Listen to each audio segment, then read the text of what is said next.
Chuck Oliver, sports talk host for 680 The Fan in Atlanta, Georgia. Chuck, thanks for being with us today. No, it's no problem. It's a pleasure. This is one of my favorite times of the year, Chuck. It's after the All-Star game. We're looking toward the World Series and the playoffs, and training camp for the pro football started. And I guess the college guys will be out there before very long.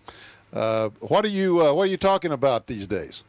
Football or? Well, yeah, we are not talking a lot of Atlanta Braves today. Where I do my job every day is Atlanta, Georgia, and anything to do with Michael Vick, that becomes front and center. 2 summers ago, before he had his initial court appearance, and this is a true story, the Atlanta Journal-Constitution website, they sent out an alert. We have breaking news. I swear to you this is true. The breaking news was Michael Vick had cut his hair. In anticipation of his court appearance, he had shaved off his braids to give more of an adult, mature, squared away appearance for his court appearance. And that was breaking news on the AJC website. I guess, well, I had some kind of a feeling that might be your top story down there. I guess people, and of course, folks who don't keep up with this sort of thing, Michael Vick played for the Atlanta Falcons before he went to jail. I guess people don't realize, how big he was when he first came down there and joined the Atlanta Falcons, and how much he was in the limelight down there. So feelings, I guess, are pretty high still, either pro or con. What are the people saying? How's it divided? Well, first of all, Fred, you're right about when he came out of Virginia Tech in 2001, he became the starting quarterback 1 year later. And in December 2004, he owned this city. The Falcons were on their way to a division title and the playoffs. And before the season was over, Falcons owner Arthur Blank signed Mike Vick to a 10-year, $132 million contract extension, which made him the highest-paid player in the game. Peyton Manning, Tom Brady, anybody else, they were all behind Mike Vick. And then the wheels started to come off. He has always been a polarizing figure in Atlanta, and a lot of it has been based around race. Well, again, let me also back up for some of those who haven't kept up with it. He got caught up in this dogfighting organization. Apparently, he funded it or helped fund this dogfighting business. Then lied about it, apparently repeatedly, including to the NFL commissioner, and then was caught and pled guilty, and he's served now almost 2 years in prison. Yeah, he has been. He got out 2 months ago. He finished the last 2 months on house arrest, and that his last day on house arrest under that sentence was July 20th. And NFL Commissioner Roger Goodell, as of yesterday, has decided on a conditional reinstatement for Michael Vick, which means essentially as long as he doesn't do anything else to get arrested, he doesn't violate any league or team rules if he gets signed by someone, that Michael Vick is welcome to play in the NFL again. And understand that you have separate issues here. You have the social issues. Do we want a convicted felon? Do we want someone on our team and our community who actually did the things Michael Vick did? Then you have the ability to play quarterback, which, it's funny that is, first of all, it's a completely separate issue, but it seems so secondary to so many people when they talk about this, whether Mike Vick can actually play quarterback in the NFL again, if he has the physical skills and if he has, he's going to be able to get his game back up to speed. The entire conversation is based around the social aspects of, do we want this convicted felon? Do we want the guy who did the specific things Mike Vick did? Because he killed dogs, and he electrocuted them, he hung them, he shot them.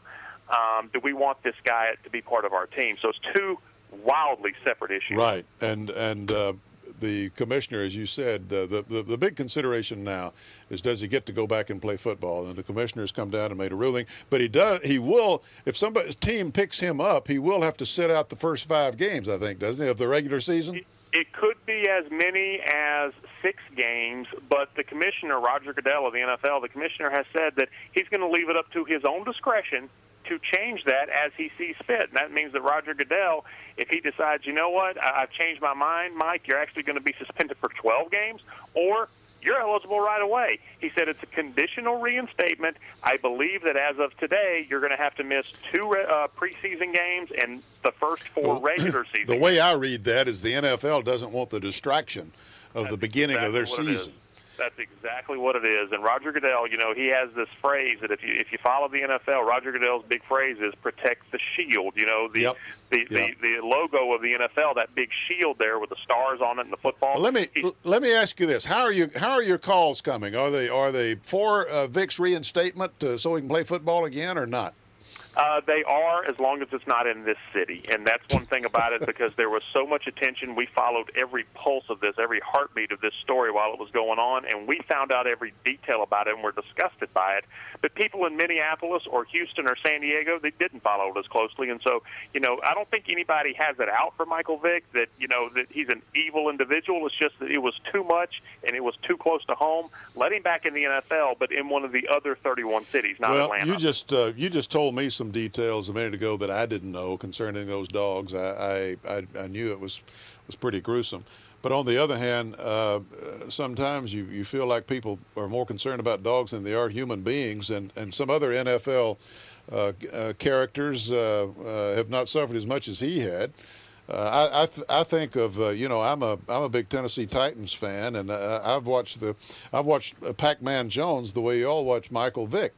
And gosh, he arrested 8 or 9 times. One of his posse shot somebody at a bar, killed him, or paralyzed him. I think a guard paralyzed him, and the Cowboys still took him back. He didn't even, hadn't gone to jail yet. Actually, Leonard Little, a defensive end for the Rams, is a guy who killed someone while he was driving drunk, and he never got suspended for a single NFL game. And then he got another DUI, I think 2 or 3 years after that. It was a different commissioner at that point. It was Paul Tagliabue. But you literally have a living, breathing example of an active NFL player. He still starts. He's going to start this year for the Rams at defensive end. He literally killed someone and never got suspended from the NFL. Michael Vick killed dogs. He was suspended essentially for 2 years when he was in jail, and Roger Goodell said the suspension will run concurrently, and now I'm going to tack on up to 6 games.